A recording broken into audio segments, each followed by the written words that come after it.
أعوذ بالله من الشيطان الرجيم بسم الله الرحمن الرحيم قل من كان عدوا لجبريل فإنه نزله على قلبك بإذن الله مصدقا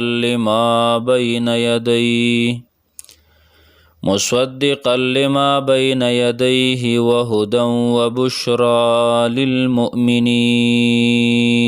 د سوره بقره 12 رکو شروع شوه. د دې رکو خلاصه او حاصل څلور خبرې دي. یوه خبره به په دې رکو کې دا بیان شي چې درې اعتراضونه چې واردېده او راتله پر رسالت د رسول الله صلی الله علیه وسلم باندې د کافرو د طرفه د هغه اعتراضونو جوابات به وشي.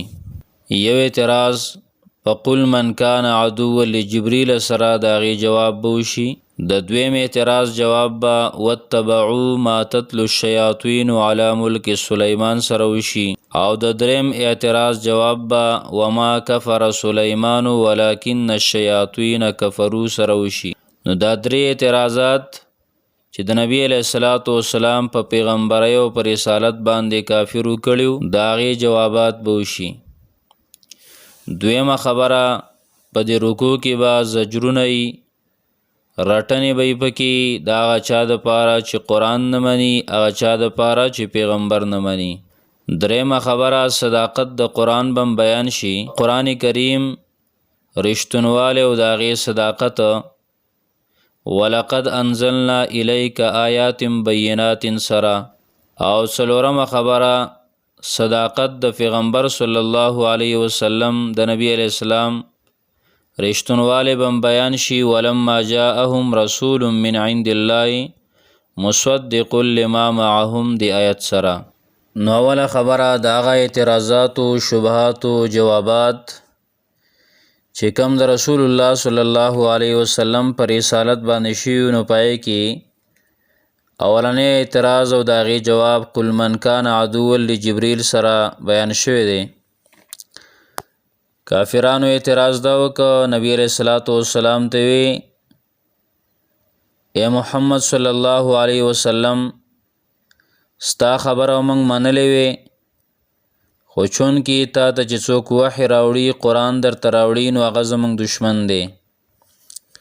که چېرته بل یو وی نو موږ به منلې وې، خو دا جبریل علیه الصلاۃ والسلام موږ نه منو او میکائیل علیه الصلاۃ والسلام دا هم نه منو، دا زموږ دشمنان دي. او د هغې وجه دا وه وی ده زموږ پلاران او نیکونه هغه هلاک کړل دي، عذاب یې پرې راوستی و. او دویم د دشمنۍ وجه دا وه چې ده زموږ عیبونه تا ته ښکاره کړه، زموږ د مشرانو کم خباستونه و کم عیبونه و نو جبریل علیه الصلاۃ والسلام تا ته ښکاره کړه، زموږ عیبونه یې هغه راښکاره کړه. نو الله تبارک وتعالی د هغې جواب په دې آیتونو کې کوي چې ګوره جبریل علیه الصلاۃ والسلام سره دشمني مه کوئ. جبریل علیه الصلاۃ والسلام خو زما سینې ته د الله په حکم سره قرآن راکوز کړی دی او قرآن یې راوړی دی. دویم جبریل علیه الصلاۃ والسلام خو ستاسو د کتابونو تصدیق راوړی دی. دریم دا چې جبریل علیه الصلاۃ والسلام خو د هدایت کتاب راوړی دی.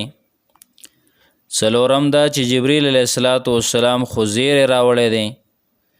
پنځم دا چې جبریل علیه الصلاۃ والسلام سره دشمنی الله سره دشمنی ده او الله سره دشمنی خو کفر دی، نو جبریل علیه الصلاۃ والسلام سره هم دشمنی کفر دی. دا پنځه قسمه جوابونه په دې آیت کې الله رب العالمین بیان کړي دي. الله وایي قل وایه پیغمبره من هغه څوک کان چې وي عدوا لجبریل دشمن د جبریل علیه الصلاۃ والسلام، عدو ویل کېږي دشمن ته. فإنه نو ګوره من کان عدوا لجبریل څوک چې وي دشمن د جبریل علیه الصلاۃ والسلام نو هیڅ پروا نشته. ولی ځکه فإنه نزله بېشکه دغه جبریل علیه الصلاۃ والسلام خو نازل کړی دی دا قرآن، راوړی دی دا قرآن علا قلبک استا پزل باندې براه راستا پزل باندې باذن الله په حکم د الله. نو په دې کې جبرئیل علیه السلام ته څه ګناه خدا الله حکم راوړی دی، د الله رب العالمین پیغام راوړی دی، د ځانه خو څه خبرې نه دی راوړ. نو یو دا شو چې ګوره د جبرئیل علیه السلام سره دشمنی مه کوئ، هغه خو د الله حکم د نبی علیه السلام زړه ته راوړی دی. دویم دا دی چې مصدقا تصدیق کوونکی دی لما د هغه څه بین یدیه چې د دې نه مخکې دي. دویم جواب دا شو چې د جبرئیل علیه السلام سره دشمنی مه کوئ، ځکه جبرئیل علیه السلام خو ستاسو د کتابونو تصدیق راوړی دی، د تورات او د انجیل. او دریم جواب وهدن او هدایت دی، جبرئیل علیه السلام سره دشمنی مه کوئ ځکه خو د هدایت کتاب راوړی دی.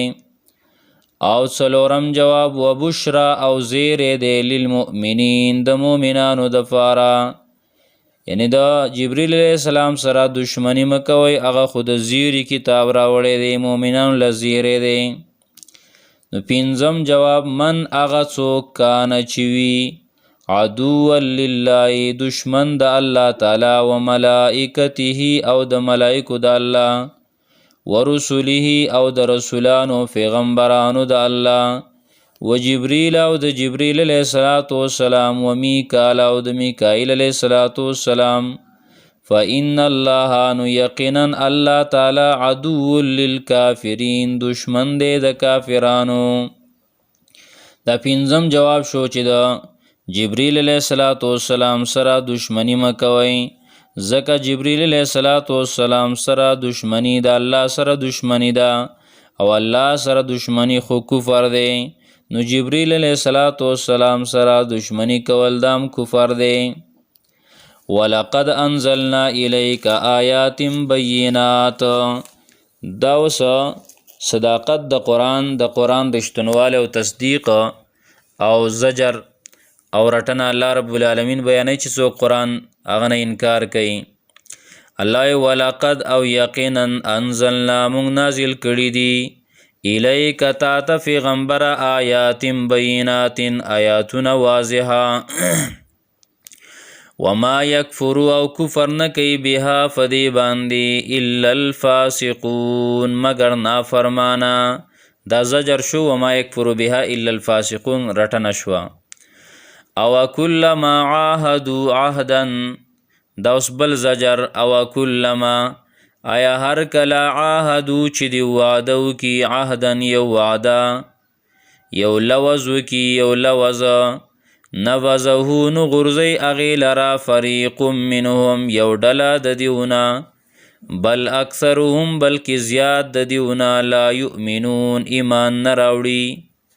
ولما جاءهم رسول من عند الله دا اوس صداقت د نبی صلی الله علیه وسلم رښتینوالی د نبی علیه السلام او زجر او رټنه هغه چاله چې د الله رسول او د الله پیغمبر نه مني. ولما او هر کله جاءهم چې راغی دیوته رسول یو پیغمبر من عند الله د طرفه د الله تعالی نه مصدقون تصدیق کوونکې لما د هغه څه معهم چې دیو سره دي نبذا نو وغورځولو فریق یو ډلې من الذین د هغه کسانو نه اوتو الکتاب چې ورکړی شوی هغې ته کتاب څه یې وغورځو کتاب الله کتاب د الله تعالی اهل کتابو د الله کتاب وغورځو چرته گزار که وراء ظهورهم ورستو د خپلو شاګانو نه. یو مطلب ظاهری دا چې داسې د الله کتاب راوغیست شاته گزار که، خو نه صحیح مطلب یې دا دی چې د کتاب شاته غورځولو مطلب دا دی چې په هغې باندې عمل پرېښو عمل یې پرې نه کو. نو ترکو العمل به په دې باندې عمل کول پرېښو د عمل یې پرې نه کو، نو دا شاته غورځول دي. د دې وجې نه قرآن کریم هغه چې انسان په هغې باندې عمل نه کوي هغه زده کوي نه او هغه باندې عمل نه کوي، نو دا د دې شاته غورځول دي. الله وراء ظهورهم رستو د شاګانو خپلو نه کأنهم لا یعلمون گویا چې دیو نه پوهېږي. آیتونو ترجمه دوباره بیا اورئ. قل وای پیغمبره من اغه څوک کان چې وي عدو لجبریل دشمن د جبریل علیه السلام نو هیڅ پروا نشته فانه نزله بشکا دغه جبریل علیه السلام نازل کړی دی قرآن لرا علی قلبک استا پزله باندې باذن الله په حکم د الله مصدقا تصدیق کوونکی دی لما د هغه څه بین یدی چې د دې نه مخکې دي وهدن او هدایت دی و بشرا او زیری دی للمؤمنین د مؤمنانو دپاره من هغه څوک کان چې وي عدو لله دشمن د الله تعالی و ملائکته او داغه د ملائکو و رسوله او داغه د پیغمبرانو و جبریل او د جبریل علیه السلام و میکال او د میکائیل علیه السلام فإن الله نو یقینا الله تعالی عدو للکافرین دشمن دی د کافرانو